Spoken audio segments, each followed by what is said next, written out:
Bandar besar narkoba Putu Leong tidak hanya terancam hukuman mati, tetapi juga diancam tindak pidana pencucian uang.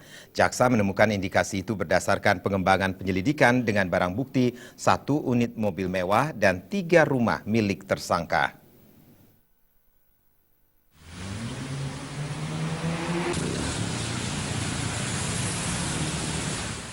Kejaksaan Negeri Denpasar bersamaan dengan pelimpahan berkas tersangka bandar narkoba Putu Leong bersama 2 rekannya, yakni Cahyadi dan Made Astawa, juga menyita sebuah mobil mewah buatan Amerika.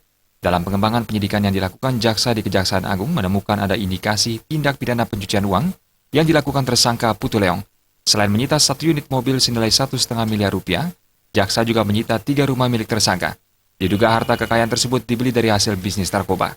Mobil mewah tersebut dibeli dan telah dilunasi tersangka, namun tidak ada surat kendaraan resmi.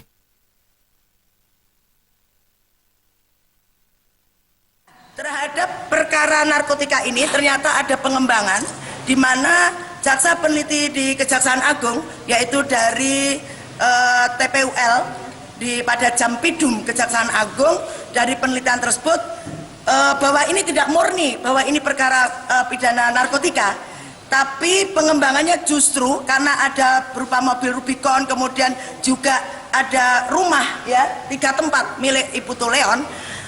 Oleh karena itu dalam P19 atau petunjuk di berkas perkara pokok yang narkotika di awal itu untuk dikembangkan menjadi tindak pidana pencucian uang.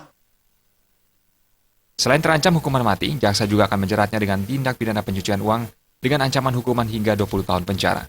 Putu Leong ditangkap tim Bareskrim Mabespori di Jalan Dewi Sri Kuta dengan barang bukti uang tunai 289 juta rupiah dan $950 Australia di dalam mobil mewah miliknya. Rais Wantara, Bali TV.